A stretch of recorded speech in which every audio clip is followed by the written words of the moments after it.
नमस्कार, आदाब, सत श्री अकाल, जय भीम, जोहार। मेरा नाम है नवीन कुमार। यह वो तस्वीर है जिसने पूरे देश का ध्यान अपनी तरफ खींचा है। यह तस्वीर महाराष्ट्र के संभाजीनगर में 5 अगस्त को हुई सीजेपी की कोर टीम की बैठक की है। अभिजीत दिपके संभाजीनगर के ही रहने वाले हैं। इस तस्वीर में लगभग 15 लोग दिखाई दे रहे हैं। इन 15 लोगों ने मिलकर 12 लोगों की एक कोर कमेटी बनाई है। यही टीम तय करेगी कि कॉकरोच जनता पार्टी को कैसे आगे ले जाना है।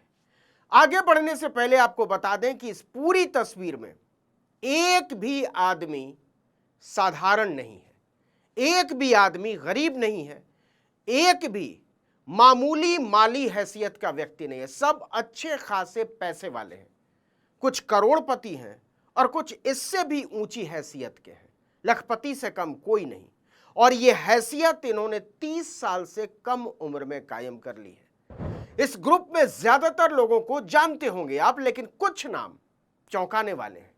जो खबर बाहर आई वो ये कि ये 12 लोग सीजेपी को एक प्रेशर ग्रुप की तरह चलाएंगे, मतलब सरकार पर दबाव बनाने के समूह के तौर पर। कोर कमेटी के ऐलान के साथ खुद अभिजीत दिपके ने कहा कि वो पॉलिटिकल पार्टी बनाने नहीं जा रहे हैं, बल्कि बतौर प्रेशर ग्रुप काम करेंगे, जैसे शिक्षा सुधार, बेरोजगारी और संस्थाओं की जिम्मेदारी तय करने के लिए सरकार पर दबाव बनाने का काम। पब्लिक की आवाज सुनने का वक्त आ चुका है अब, और अगर आप पब्लिक की आवाज नहीं सुनोगे तो पब्लिक ये सड़कों पर उतरेगी। तो इसलिए हमने जो डिसाइड किया है, क्योंकि हम वो गलती दोहराना नहीं चाहते जो आज तक इन बाकी लोगों ने दोहराई है। लेकिन ये आधा सच है। हमारे सूत्र बताते हैं कि कॉकरोच जनता पार्टी के लिए प्रेशर ग्रुप केवल एक मुखौटा है। असल में वो अगले 3 साल के भीतर चुनावी राजनीति में उतरने की तैयारी कर रही है। प्रेशर ग्रुप उसी का आधार बनेगा। देखिए, जिस दिन से कॉकरोच जनता पार्टी बनी है उसी दिन से सवाल उठ रहे हैं कि इसका असली मकसद क्या है। अब वो बहुत हद तक साफ होने लगा है। आम आदमी पार्टी के लिए काम कर चुके अभिजीत दिपके और उनके दोस्तों ने बिल्कुल वही फॉर्मूला अपनाया है। भ्रष्टाचार का मुद्दा, आमरण अनशन, सरकार को झुकाना और इसके बाद राजनीति में उतरना। 2012 में अन्ना का इस्तेमाल किया गया था और 2026 में अभिजीत दिपके ने सोनम वांगचुक का इस्तेमाल किया। मकसद दोनों का एक, भाजपा और संघ को लाभ पहुंचाना। लोग भी वही हैं। दोनों ही मामलों में अनशन करने वालों को दूध की मक्खी की तरह निकाल फेंका गया। खुद इसके संयोजक अभिजीत दिपके समेत आशुतोष रांका, सौरभ दास और अजिंक्या शिंदे आम आदमी पार्टी की राजनीतिक प्रयोगशाला के जबरदस्त वाले विद्यार्थी रहे।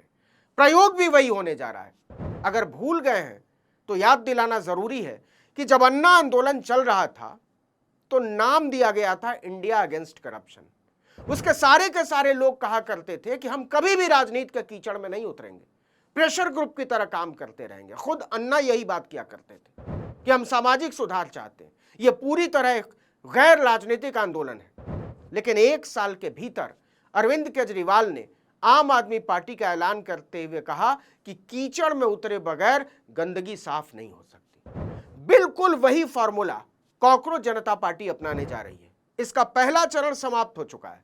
अनशन करके सरकार को झुकाने वाला, अपनी ताकत साबित करने वाला और अपने आप को सिर्फ और सिर्फ सामाजिक कार्यकर्ता की तरह स्थापित करने वाला। कुछ लोग तो यह भी कहते हैं कि अभिजीत दिपके अरविंद केजरीवाल और सोनम वांगचुक की तर्ज पर मैग्सेसे पुरस्कार लेने के जुगाड़ में भी है। रेमन मैग्सेसे अवार्ड फाउंडेशन हर साल अपने इंटरनेशनल कॉन्फिडेंशियल नॉमिनेटर्स के नेटवर्क से नॉमिनेशंस मांगती है। आमतौर पर ये पुराने अवार्डी होते हैं। दिल्ली और लद्दाख से 2 लोग इसके लिए तैयार भी हैं। अगर अभिजीत दिपके को मैग्सेसे मिल जाता है तो वो चुनावी राजनीति में ज्यादा वजनदार साबित हो सकते हैं। लेकिन इसके अलावा भी कॉकरोच जनता पार्टी की पूरी तैयारी चुनावी राजनीति में उतरने की है। जिस तरह से अरविंद केजरीवाल ने इंडिया अगेंस्ट करप्शन का इस्तेमाल आम आदमी पार्टी बनाने के लिए किया, उसी तरह कॉकरोच जनता पार्टी का इस्तेमाल नई पार्टी बनाने के लिए किया जा सकता है।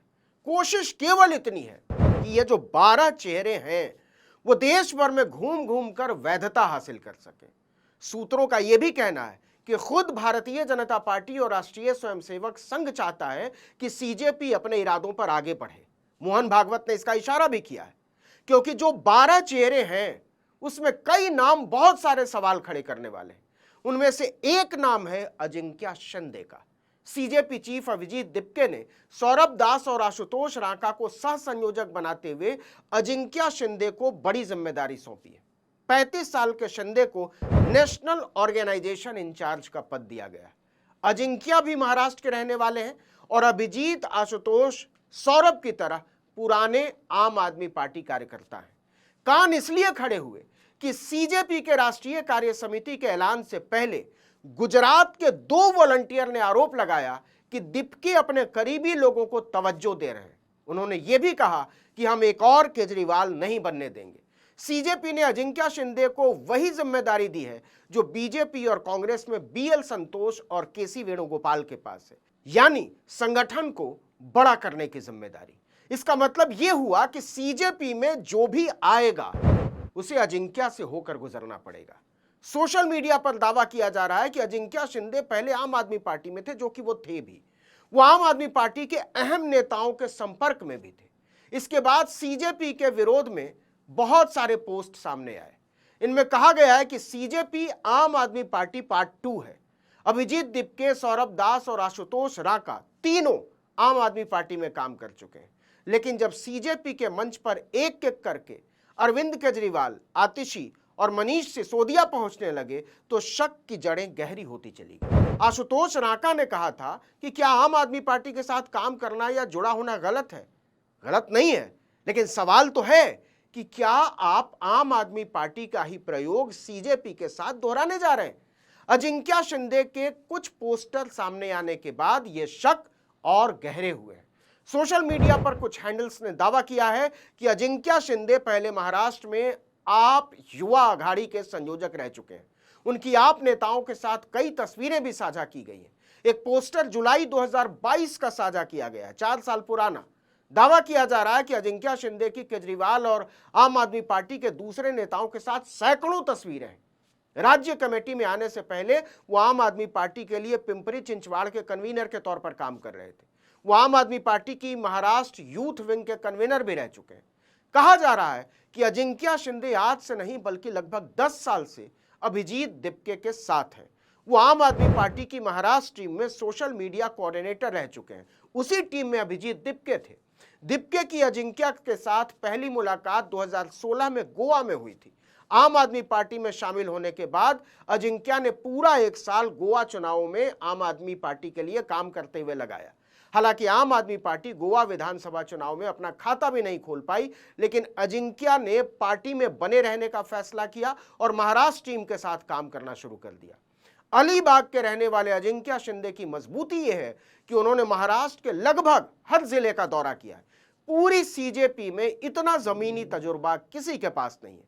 सब सोशल मीडिया वाले, मीम और वायरल कंटेंट से आगे उनके पास संगठन का कोई वास्तविक तजुर्बा नहीं।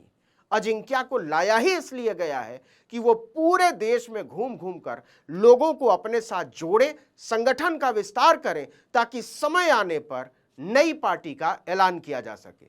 बावजूद इसके ये देखना अपने आप में दिलचस्प होगा कि कॉकरोच जनता पार्टी की कोर टीम चुनाव न लड़ने की अपनी नीयत पर कब तक अडिग रहती है। इस वीडियो में इतना ही, लेकिन अगर आपने आर्टिकल 19 इंडिया को अब तक सब्सक्राइब नहीं किया तो फौरन कर दीजिए। बेल आइकॉन दबाइए, घंटी जैसी आकृति लाइक कीजिए और कमेंट करके बताइए हमारा वीडियो आपको कैसा लगा। हमारा ट्विटर हैंडल है article19_India और मेरा ट्विटर हैंडल है नवीन जर्नलिस्ट। नमस्कार।